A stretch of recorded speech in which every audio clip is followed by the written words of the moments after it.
Halo semuanya. Perkenalkan saya Novianti, mahasiswa akuntansi Universitas Esa Unggul. Kali ini saya bikin video untuk memenuhi mata kuliah manajemen audit program studi akuntansi Esa Unggul dengan dosen pengampu Bapak Hendri. Nah, kali ini saya ambil topik jenis audit manajemen. Nah, ini jenis audit manajemennya.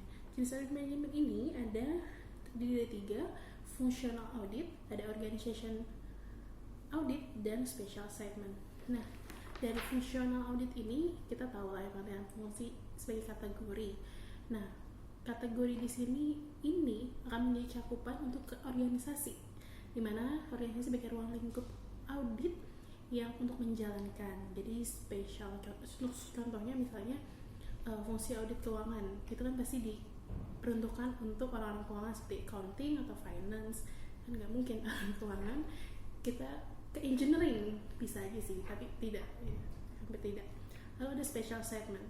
Special segment di sini itu adalah tugas tambahan atau tugas khusus dari jika si fungsi dan si organisasi ini mungkin tidak cukup, maka dipertugaskan untuk special segment ini. Seperti itu teman-teman. Seperti itu. Lalu jenis audit sendiri terbagi menjadi 2, ada internal dan ada eksternal. Nah, internal sendiri itu adalah manajemen dari perusahaan itu untuk melakukan audit. Jadi bisa antar departemen atau dari divisi, kayak stock opname itu kan termasuk internal audit. Lalu kedua adalah external audit. Nah, ini biasa dilakukan mungkin akuntan publik atau mungkin pemerintah, seperti itu ya. Nah, lalu saya masuk ke karakteristik audit manajemen. Nah, karakteristik audit manajemen ini ada 6. Yang pertama ada tujuan. Jadi setiap kita melakukan audit manajemen, kita harus punya tujuan. Tujuan dari audit itu sendiri apa sih sebenarnya, seperti itu. Lalu independensi. Nah, sifatnya terindependensi nih untuk auditor. Jadi harus punya pendirian ya. Nah, lalu pendekatan sistematis. Nah, tahu lah ya, seperti itu. Lalu untuk kriteria prestasinya sendiri, nah ini perlu adanya perbandingan dan evaluasi serta adanya bukti pemeriksaan. Nah, kalau kita mau melakukan apapun tetap harus ada bukti, jangan semata-mata kita ngelakuin audit, nggak gitu teman-teman. Lalu ada pelaporan dan rekomendasi. Nah, pelaporan dan rekomendasi ini adalah tugas akhir dari auditor. Dan apa yang kita kerjakan, kita laporkan, lalu kita rekomend ke mungkin bagian-bagian terkait atau atasan kita.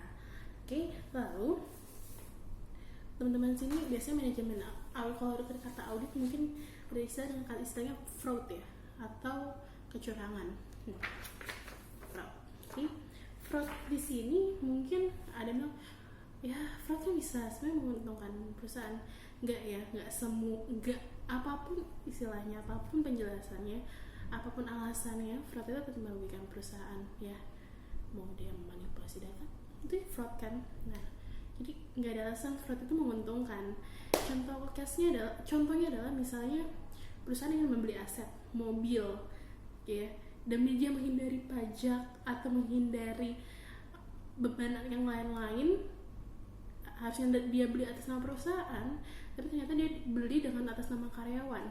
Si karyawan ini mau, tapi si karyawan ini nggak mikirin ke depannya nanti apa yang akan dia terima.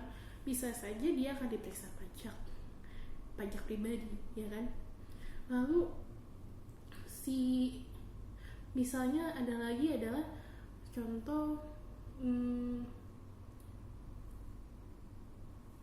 manipulasi data, itu juga salah satu fraud yang menurut saya ya yang sering terjadi di perusahaan ya. Misalnya enggak kok datanya sekian, ternyata secara fisik itu enggak seperti datanya. Nah, itu banyak banget fraud-fraud yang terjadi. Maka dari itu manajemen audit ini penting banget buat kita, buat yang